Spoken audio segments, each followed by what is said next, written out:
Just begin with the reading book of the common Buddhist texts. Just do the homage to the Buddha 3 times, okay? Namo tassa bhagavato arahato samma sambuddhassa. Namo tassa bhagavato arahato samma sambuddhassa. Namo tassa bhagavato arahato samma sambuddhassa. Okay, as usual, I think now on site here we have 4, including me, 5 persons here, and then I think online, let me just check it. I think more than 10 persons I know, so online. Okay, let's, to my books, we just resume the reading first. We're still on the life of the Buddha, historical Buddha. And we come to the page 47, or you could just say the life of Buddha number 4, I think is Gautama's family. Am I right? L.4. Yeah, L.4, L.4. Well, I think generally just introductory, kind of like, we know that the Gautama, he has a son called the Rahula. So I think the quotation is from the Theravada. The verses that is a collection, it's an anthological collection of the Thera, the monk or the Thera. Usually Thera, general understanding as a monkhood mean at least somebody who been at least a monk for 10 years. Okay, it's only that time, only when after you're being a monk for 10 years, according to Vinaya, so you only after you become a monk as an Upasambhada for 10 years, then you are eligible to have a student. Okay, that's how the Vinaya understanding.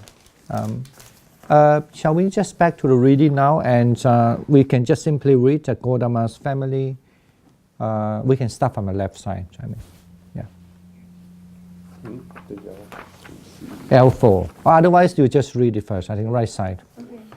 Yeah, L.4. This passage refers to the Buddha's son, who later ordained as a monk under him and attained arahantship. The Buddha's father remained a layperson and attained stream entry, the first level of spiritual nobility. His stepmother, Mahapajapati, became the first nun and an arahat.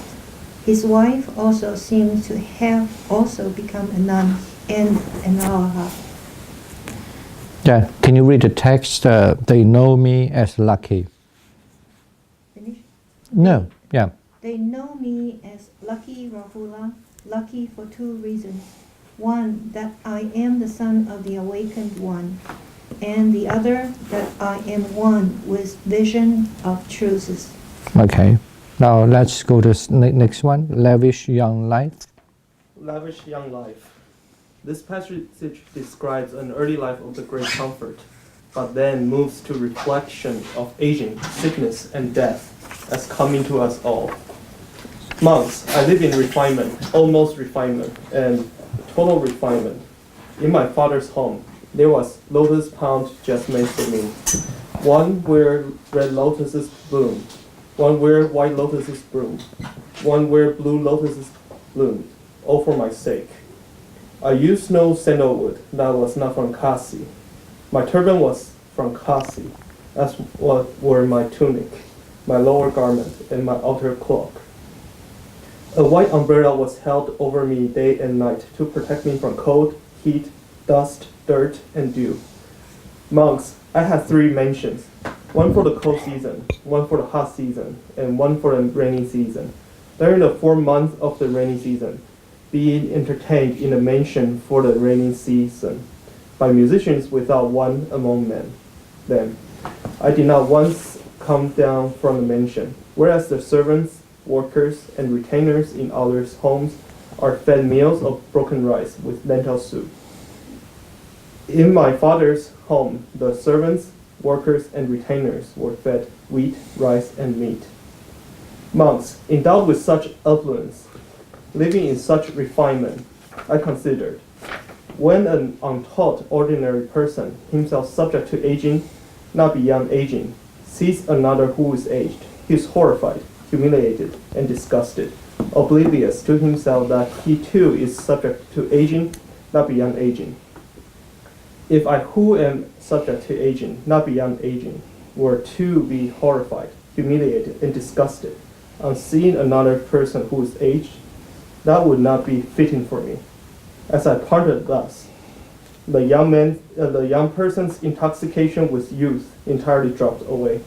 The Zen is then said replacing aging with illness and then death, such that the healthy person's intoxication with health entirely dropped away. The living person's intoxication with life entirely dropped away. Okay, I think can we resume to some discussion now?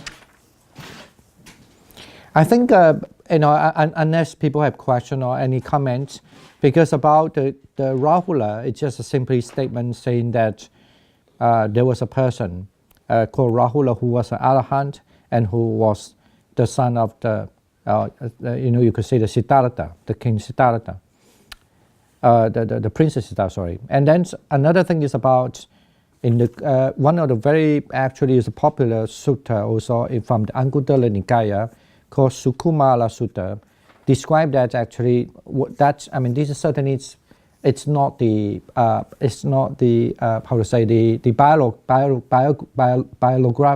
biography basically from the Buddha, but it's more about the Buddha in the sutta or in a certain occasions. He mentioned about his life before he become a Buddha or before become a renounced one as well. How he was thinking. That was the one that we are going to discuss, I guess. That's the one that we are thinking we can have some discussion over, lavish young life. And certainly in the passage then here, I'm relating to the L.5. So say that he lived in a refined, utmost refinement kind of place. And it's, traditionally we understand that that's saying that his father giving him 4 palaces, right? But I think here it's very clear, it's almost like giving the Buddha, the fathers of the Buddha or the the Siddhartha, so actually provide him 3 places to stay. This is understandable because it's not necessarily 4 seasons, but only 3 seasons in those days. A very warm season and a rainy season as well as quite a cold season, but it's not as cold as like what we understand particularly now where we are living now. And then, of course, there's also some comparison about the place they stay. It doesn't necessarily have to mention how good they eat or how good they've been fed, right? But it's about even the servant, how good they've been fed. Imagine the servant still are fed in such a good way, a broken rice with lentil soup. And then the father place even fed with the wheat and rice and meat. Those things, in 2006, or you could say 2,000 years ago, certainly considered as a really luxury kind of food, right? And so even that just a servant would have those food. And you could also imply that they really have ample kind resource. They had ample resources, right, for their living. And the other paragraph is about, then the Buddha actually said, and this is more about the ethical or the morality, or you could say the practical side. That is that when it mentioned that, and even though they have such affluence, live in such a refinement, and however, but the Buddha have a different way of consideration. In general, when people have those kind of life, they will indulge in those lives, or they may be very proud of it, or they will be really, anyway, they definitely will be feeling like that the life is such a good life that they don't have to think much about the other. But in here, it seems that the Buddha at the time, the Siddhartha really have a strong reflection, thinking that if anyone that will even still subject or liable or subject to the age, right, and then illness, and death. So, I mean, it's a kind of reflection he started establish. It's almost like he actually kind of like, he's not been hooked up, you could say. I mean, it depends on how people interpretation. But my understanding that certainly he want to say that even he have such a luxury life, but he would not really actually think that was the solution for, I mean, basically not solution, more about like whether that's really is the life is about. But he see through the life as a reality, as a life that people are subject to those problems. And as a young person, certainly, usually, I cannot think about other person, but I can think of myself. Usually, when you're so proud of your health, when you're so proud of your youth, when you think that things will be fine, whatever going on, and you'll be okay, then of course you are not thinking about really much about morality, but it's all about craving what you want to get, what this, what that, and it's all about. Anyway, to Buddhist understanding, maybe more or less, you could be away from the reality, but you just want something with the craving or your imagination. And not necessarily agree from a lot of people, but I think this is certainly, but certainly this passage shows very clearly one of the prospects or one of the perspectives, how the Buddha having those different perspectives when he was even having such a good life or having such a good environment and so forth. Okay. I like to see whether you have any question or any comment, actually.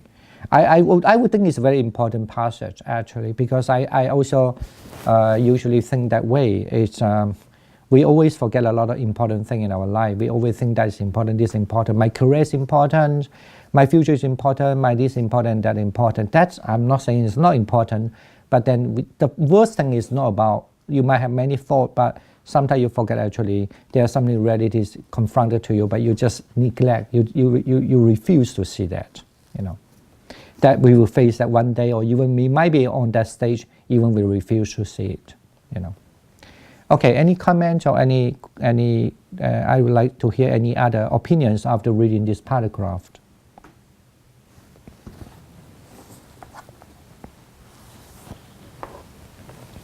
Very quiet here and very quiet online.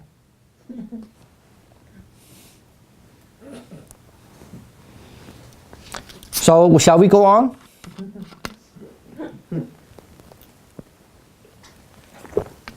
What's the original word for intoxication here?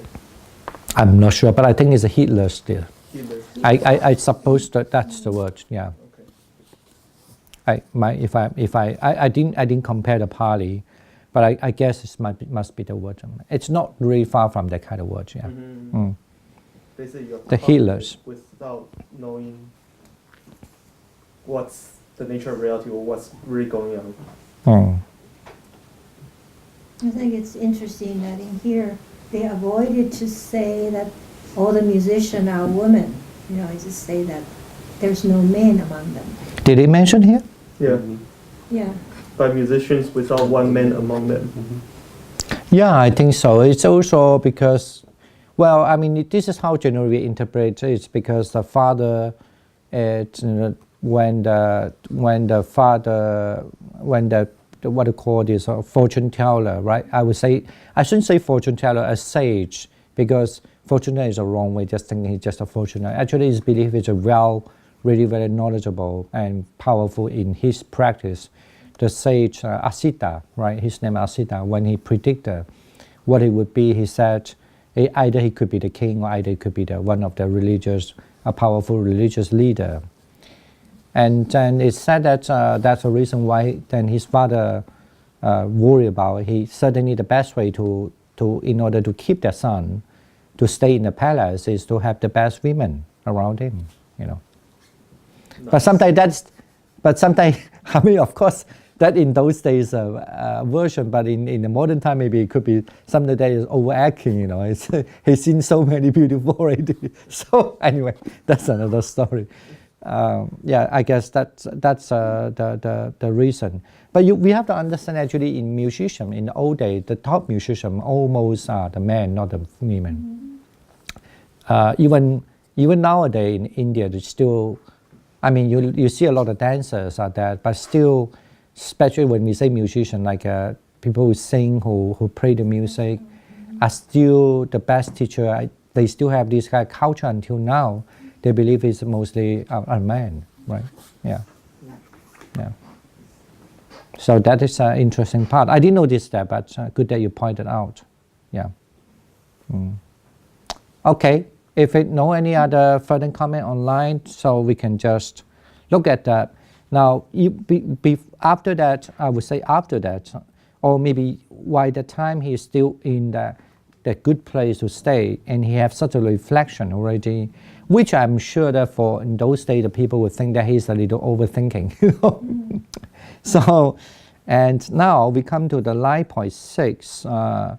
But I have to say, of course, normally when people have those kind of life, I don't think they would think it that way. That it's just, I guess, particularly to show that.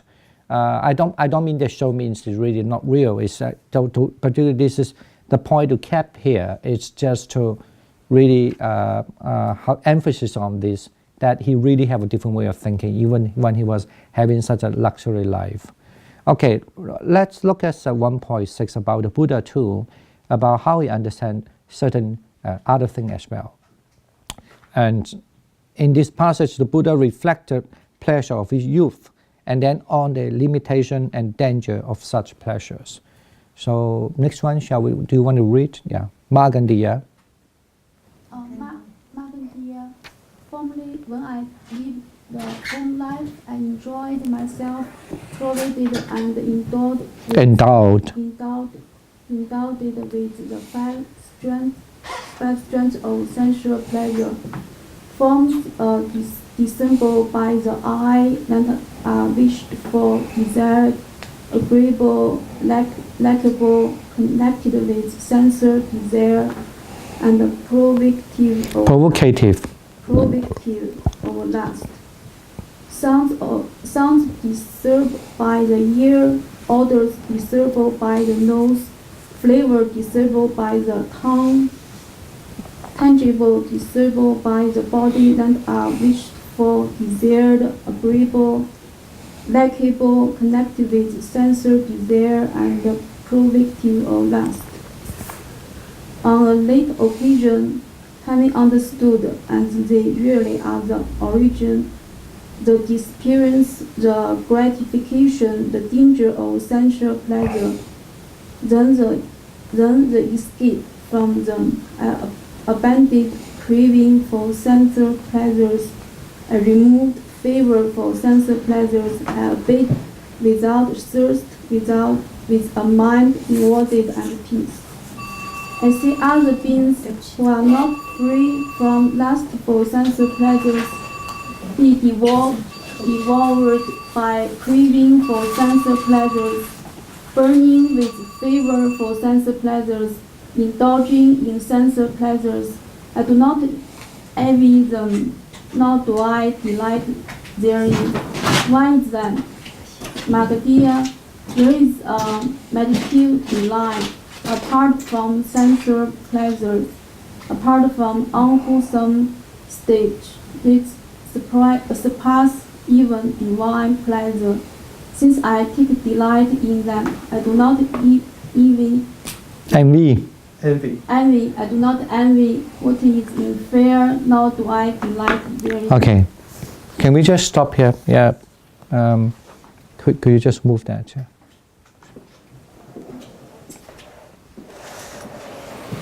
Okay, this is a sutta actually. It's called the Markandeya Sutta from the Majjhima Nikaya. If anyone don't understand Majjhima Nikaya, generally mean the middle length discourses. I mean, the discourse, the collection of discourses mostly are not too long or not too short. And anyway, the middle length discourse called the Majjhima, mean the middle length discourses here. The title here, certainly we must understand the name, like a Markandeya Sutta. Always the name is, it's only placed it afterwards. I mean, certainly from a very original, you don't have the name, but it's just later on they put the name when you have a collection of the text. Okay. And then here, of course, Magandia is the name of a person. There's a need to look here even, but anyway, General Magandia is very famous for, he actually very rich, very powerful, but he also a kind of person really, well, here to say the hedonist. I think hedonist is a strong word, but anyway, it's the kind of person really thinking enjoyment is very important. Any type of enjoyment. So we must understand this from that dialogue. When the Buddha have the dialogue with him, Magandia, and that's where he actually also relating his past. I mean, when he was younger, what happening? How did he understand even the life? How did he understand even that what the enjoyment could conduce to, which contradictory to a lot of people way of understanding. Okay, so like the first paragraph saying that when he lived in the home life, he enjoyed myself, provide everything with the 5 strengths of sensual pleasure. But this is a very, it become a very, let me see, what is called a term, what is a word? Suddenly this is coming to my brain and I just lose it from my tongue. It's anyway, it's a terminology. It's always common. It's a common word that used in the Buddhism. 5 strengths of sensual pleasure. 就无欲乐嘛，it's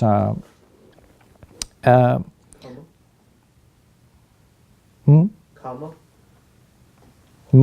No, it's not just a sensual pleasure. 5 strengths of sensual pleasure.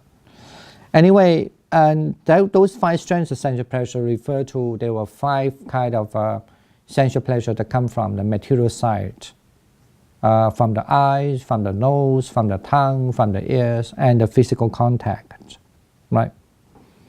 So, and then of course, that's how a very typical Buddhist, I would say the Buddhist, you could say the Buddhist system, that you arrange that in when you have a form, when the eyes, then you have a form. That means you have the root and then you have the base, right? No, you have the base and then the object, sorry. And then the same then, yeah, the sense, you have the sense base and then you have the sense object. So this is how the Buddhist way is always understand the 5 core of senses. And please understand, even though the Buddhist text always put it in this way, but I mean that certainly, it doesn't mean the Buddha when he talked to Magandia really in that way, you know, like almost like a mechanical way. Because this is a record about what the Buddha having a conversation.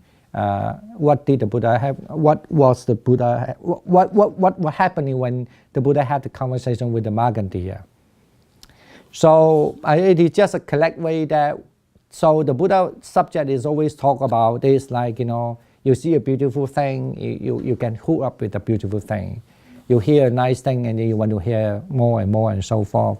And he might be using example, might be what? He might be just giving some example, giving just some analytical understanding. But when it been collected in the sutta, you just want to stress that that's what the Buddha say about these 5 strengths of the sensual core, or 5 strengths of the sensual pleasure. Okay, you get what I'm saying? It's not like the Buddha is like a machine, just you ruminate that. But when you collect it in the text and then you don't want to say that because you don't find that any particular important, maybe just wanted to analyze saying that what the Buddha just simply say that kind of sort of the subject. And then he say that in the text, on the later occasion, having understood as they are the origin and the disappearance and the gratification, the danger of sensual pleasure, and the escape from them. So, in other words, it's not just saying that they will be infatuated by those sensual pleasure, but then the Buddha also understood that they are origin, their disappearance, and the gratification, and then the danger of sensual pleasure, and then escape from them. You could understand this generally, even in practice, even later on. We talk about anything that will practice also, you must also understand the cause as an original, and then you understand the disappearance of the cause, and then you will also understand the gratification, how that can be manifested, you could say, and then the danger, and what the danger of those things, and then also the the possibility or the capability of the escape from them, you know. Those are still even, this is also, actually it's the, you also could understand even during that time, the Buddha maybe described something more detailed than that, but, you know, still in when the monk collect the text, they think that is really obvious kind of thing, that everybody must understand what they are. So they just want to put the list of it as almost like a list. And then he said that I abandon craving for sensual pleasure, remove it, sensual pleasure, abide without. In other words, it's very important. You are not just because you can able to escape of it, but abandon the craving and remove the fever of sensual pleasure, and then abide. This is important. I abide without thirst. Because a lot of people thinking when you are abandon this, it means you are no more having this. But here is very clear. Your eyes still have to see the form, your ears still have to hear the sound, and so forth. But then that's what, after removing it, or abandon the craving and remove the fever, you could say the craving for, the desire, or remove the desire, then the Buddha abide without thirst, with a mind inwardly at peace. Okay. Now that's certainly in a certain ways give the answer already, kind of more or less give the answer already, about the abandoning it and how you still can live with that, you know, live with that kind of, you could say that innate, or you could say that not innate, more like you could say you still can live in that kind of, within that, the sensual pleasure around, but without the craving and of the desire. Is it in a meditative state, or is it like a achievement of the sainthood? Here actually later just talking about this is one of the to do that is a meditative step in a jhana. This is what I think she would just read it already, so we can describe a little bit. He said that I see the other beings who are not free from the lust for sensual pleasure, being devoured by craving for sensual pleasure, burning with the fever of sensual pleasure, indulging in sensual pleasure. I do not envy them, nor do I delight them. Why? He said that actually, even though he see these people are still like this, having that, he would not envy them. You know, he would not think that, oh, they are the people I envy. That's same question. So same thing when they see the monk, they think that, you know, well, you don't have the enjoyment, you don't go to dancing, you have no nightclub, right? And you don't go to get drunk, and then, you know, that people boast about, next day I got drunk, you know, and so forth, or blah, blah, blah, many other things. And I don't know indeed why, but there must be something you could say in a modern term that actually could subsidize with that, right? So, I mean, this is clear, the Buddha here, trying to say there's something that would subsidize his, subsidize, you could say the subsidize of, I think the word means subsidize, but certainly it's not very respect way. In traditionally, basically, something that definitely can replace that kind of, I mean, this is how the modern way we understand. If you don't have something, you must have something that satisfies your life, right? Sustain your life. You know, there's no way you stay in the suffering all the time. So, and that's why he say, Magadha, there is a meditative delight apart from the sensual pleasures, apart from an unwholesome state, which surpasses even divine pleasure. Since I take delight in that, I do not envy what is inferior, nor I delight therein. You know, so in a way, you could say that Buddha think that is inferior in a certain sense, because he could actually, could just stay in a meditative state. So, and those state is always wholesome. So because apart is away from the unwholesome stage, and then also that kind of state even surpass the divine pleasures. You know. So and then certainly afterward, actually is a very popular simile he's given. I guess that's the reason why it's kept, is because, I mean, the Buddha always give a lot of simile, giving example. So he gave the one example. I'm certainly leper, as a kind of a disease in old days is a really, grave disease. Almost that's very hard to cure, but still there's a curable. And this kind of person, those who are the leper usually are people are disgusted about. They would not like to associate with the people who are leper. Anyway, we let the next person read the next few paragraphs, and we will have a little discussion and then see whether any comment come on. Okay. Magadha, suppose there was a leper with sores and blisters on his limbs, being devoured by worms, scratching the scabs off the opening of his wounds with his nails, cauterizing his body over a burning charcoal pit. Then his friends and companions, his kinsmen and relatives, would bring a physician to treat him. The physician would make medicine for him, and by means of that medicine the man would be cured of his leprosy and would become well and happy, independent, master of himself, able to go where he likes. Then he might see another leper with sores and blisters on his limbs, being devoured by worms, scratching the scabs of the opening of his wounds with his nails, cauterizing his body over a burning charcoal pit. Magadha, what do you think? Would a man envy that leper for his cauterizing the body over a burning charcoal pit, or for his use of medicine? No, Venerable Gautama. Why is that, Venerable Gautama? Because when there is sickness, there's need for medicine.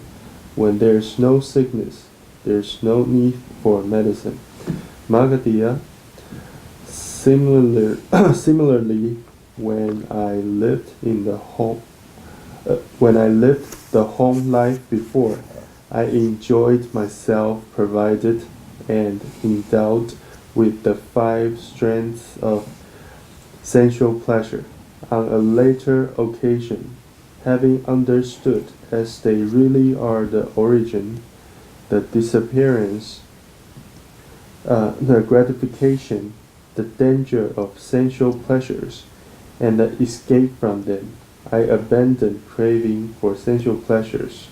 I removed fever for sensual pleasures, and now I abide without thirst, with the mind inwardly at peace.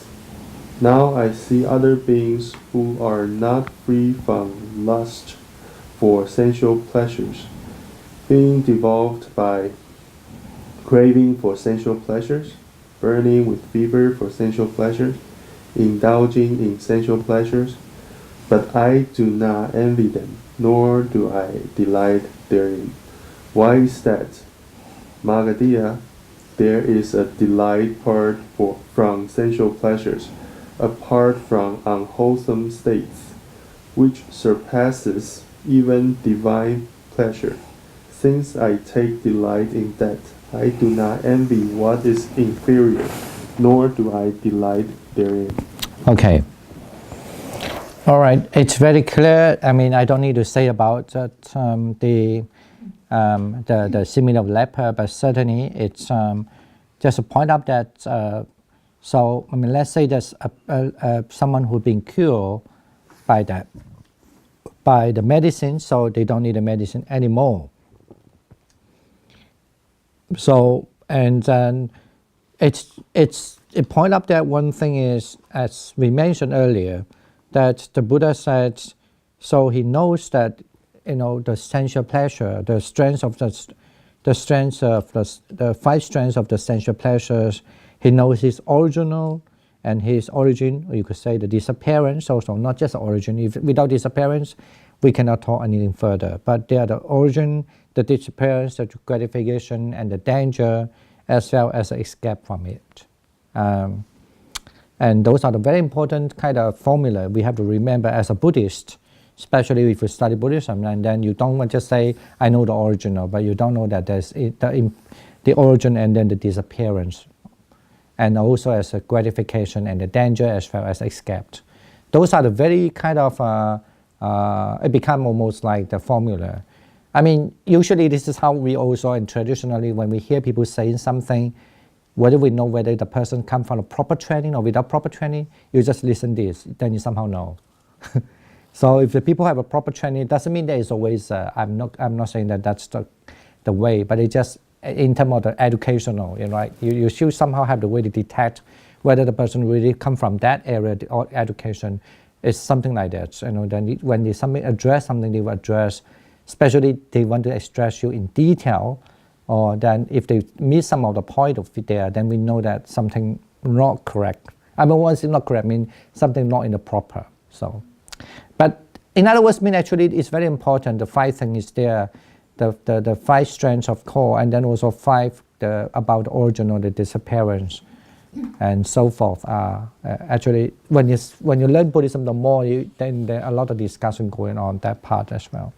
Now, anyway, later, then the Buddha did say that again, stress that, emphasis that again, because he said Markandeya, he told Markandeya saying that there's a delight apart from the sensual pleasure, apart from the unwholesome stage, which surpass even divine pleasures. What are they?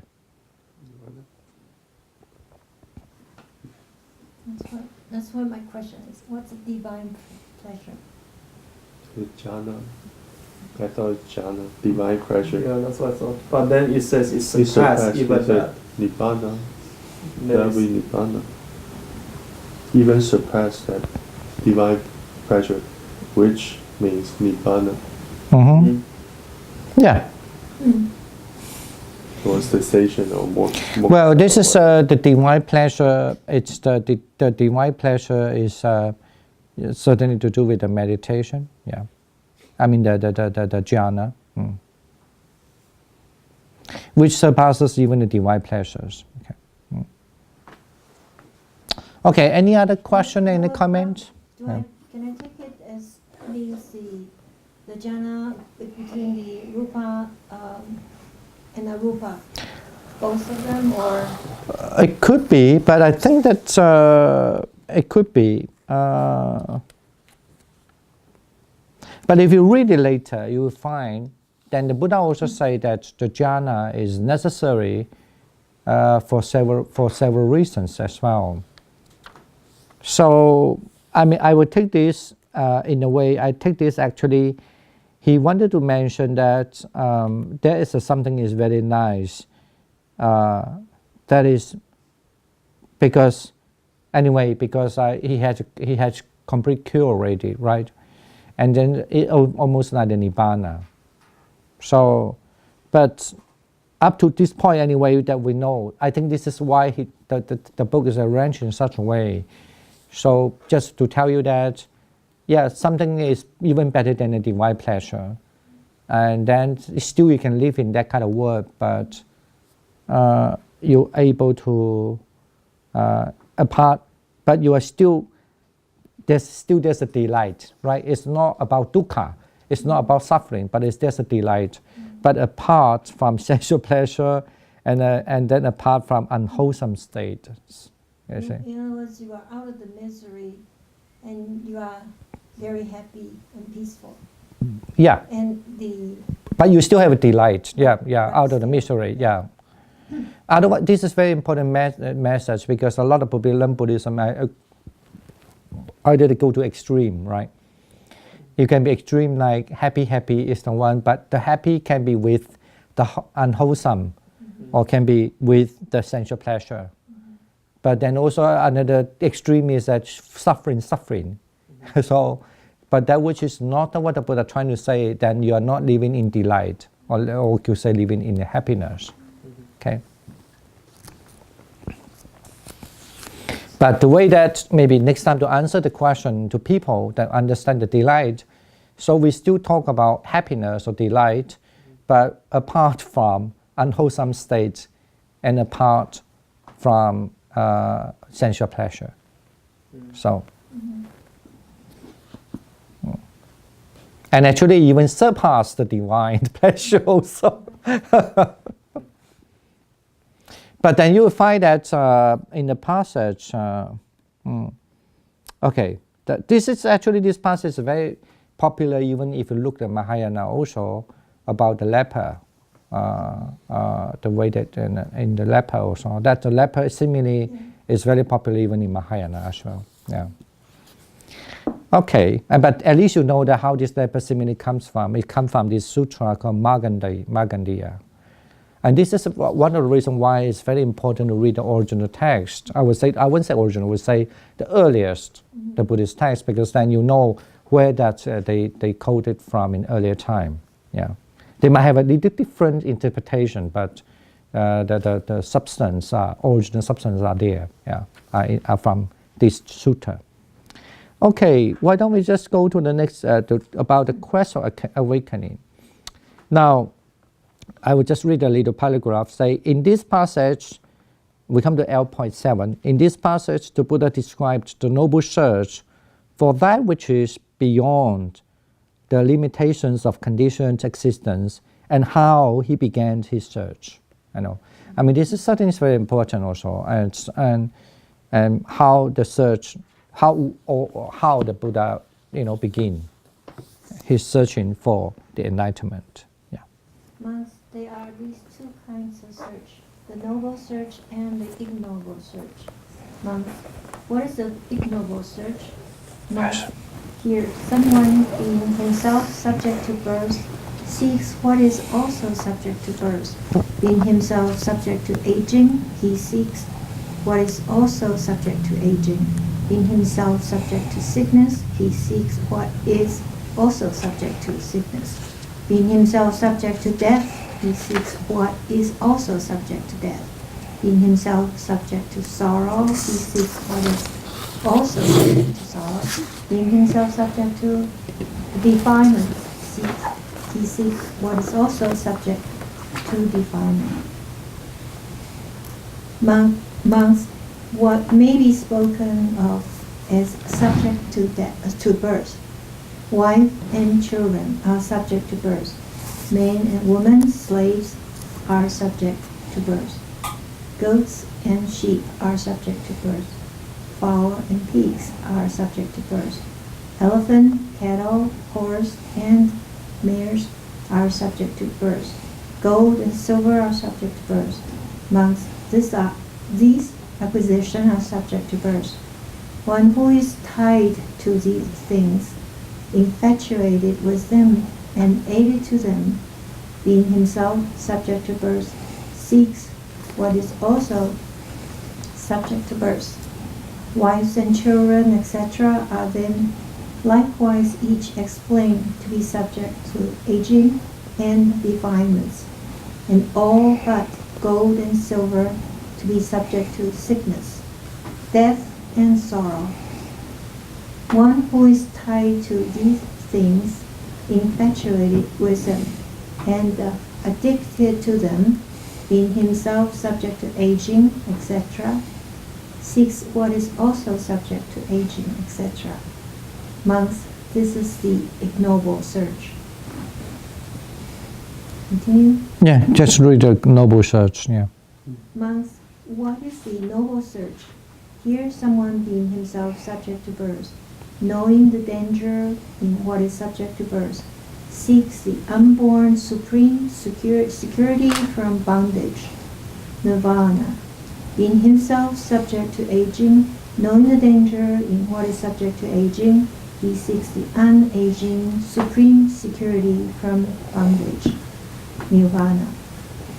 Being himself subject to sickness, knowing the danger in what is subject to sickness, he seeks an unerring supreme security from bondage, nirvana.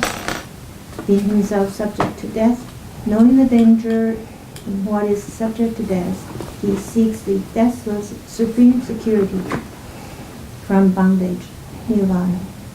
Being himself subject to sorrow, knowing the danger in what is subject to sorrow, he seeks sorrowless supreme security from bondage, nirvana. Being himself subject to defilement, knowing the danger in what is subject to defilement, he seeks the undefiled supreme security from bondage, nirvana. Monks, this is the noble search. Okay, we can just stop here for a while and see any comment for this passage, which is actually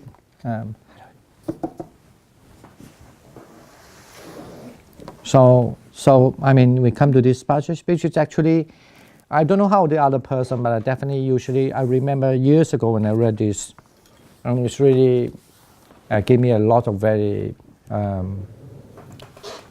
would say the sentimental thought maybe best to say that word. Not to say too high about myself, but it really gave me have a very sentimental understanding of many things. Okay, yes, any comment?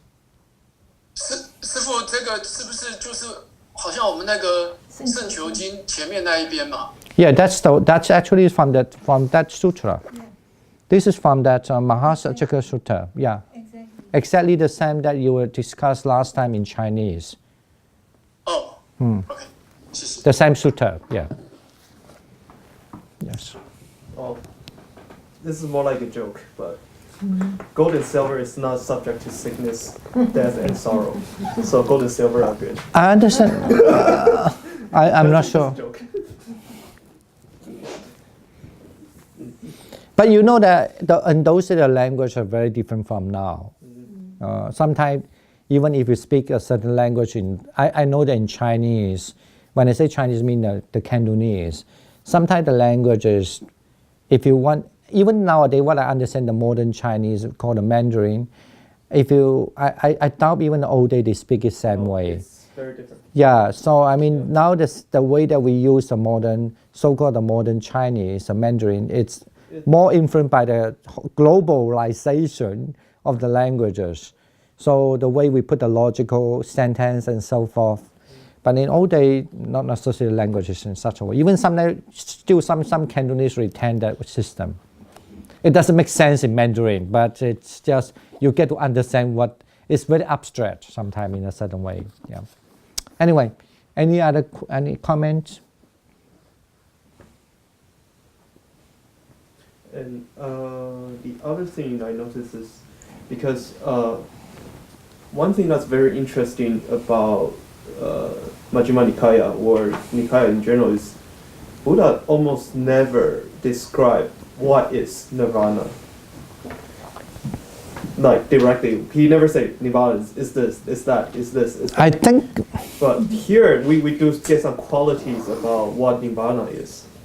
First off is unaging, unalien, deathless, sorrowless, and undefiled. Those are the qualities of nirvana. no, those are you're correct. In the nirvana, the term nirvana, it's never been described in such a way. We only say without what is nirvana. Because the thing it is, if you say the nirvana is deafness, and then everybody have a different way to understand the deafness as well. Without what is much easier to grasp rather than just say in a affirmative, what they call affirmative statement. So some people always think the affirmative statement is very clear. To me, to be honest, I never believe that. I always think the negation statement sometimes is more clearer than the affirmative statement. Even though, okay, this is not my argument at the moment. When you study like in philosophy and logic as well, that's sometimes, sometimes when you're using affirmative, actually it doesn't, because then you will hook up in a problem of what mean by the deathless also. But without what, it's maybe much easier to get more sense, or get closer to the understanding of what the person trying to describe about, right? By process of elimination. Yeah, the process of elimination, that's what we call the reduction, right? The reductions process. And but still you don't define this way, say the nirvana is the deathless. But only time that you do find that the nirvana is like a deadness and so forth, you only find that like in Pali dictionary. I'm saying the Pali dictionary mean the old dictionary, like 100 years ago, we do have those dictionary. When you say the nirvana, the similar term is like you say deafness, sickness, and so forth. You do have like a definition. But the same thing, the same problem, I remember when, I even have the copy of this kind of dictionary, but only in Sinhalese character. But we know that you cannot just learn that by heart, or deafness means nibbana, or sickness means nibbana.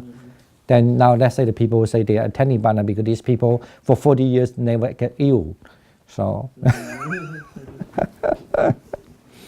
but no, it's always I forgot the term. They always describe Nibbana in a negation way. Yeah. Okay, there's no question about that. That's very strange. And remember when I read this passage, actually I have many things in my mind, but I don't want to say that now. I like to keep the class short now today. Okay, now why don't we... Nobody online has any. Nobody, very quiet. Online there, I'm not sure whether they're still there, you know. I know very well what does the online mean. Okay, but still... They are in Bhavanga stage. Of course, I still hope that the things are not like that, but I definitely understand what does online mean. Anyway, okay, let's just go to still the next paragraph, right? And the monks before my awakening. Who's next one to read this one? Yeah. Monks. Can someone help to bring this? Someone want to listen to your nice voice. No thanks. Monks before my awakening, not yet fully awakened. While I was still bodhisattva, I too, being myself subject to birth, sought what was also subject to birth. Being myself subject to aging, sickness, death, sorrow, and defilement, I sought what was also subject to these. Monks. Then I considered, why, being myself subject to birth, do I seek what is also subject to birth? Why, being myself subject to aging, sickness, death, sorrow, and defilement, do I seek what is also subject to these? Suppose that, being myself subject to birth, knowing the danger in what is subject to birth, I seek the unborn supreme security from bondage, nirvana. Suppose that, being myself subject to aging, etc., knowing the danger in what is subject to aging, etc., I seek the unaging, the unalloying, the deathless, the sorrowless, and the undefiled supreme security from bondage, nibbana. Monks, later while still young, a black-haired young man endowed with the blessing of youth in the prime of life, though my mother and father wished otherwise and wept with tearful faces, I shaved off my hair and beard, put on the yellow robe, and went forth from the home life into homelessness. Okay, good. Shall we take a break now? This clock is 1 hour earlier, right? Yeah, okay, I'll change that. So why don't we take a 10 minutes break as usual? Just turn online. We're going to take a 10 minutes break. Okay.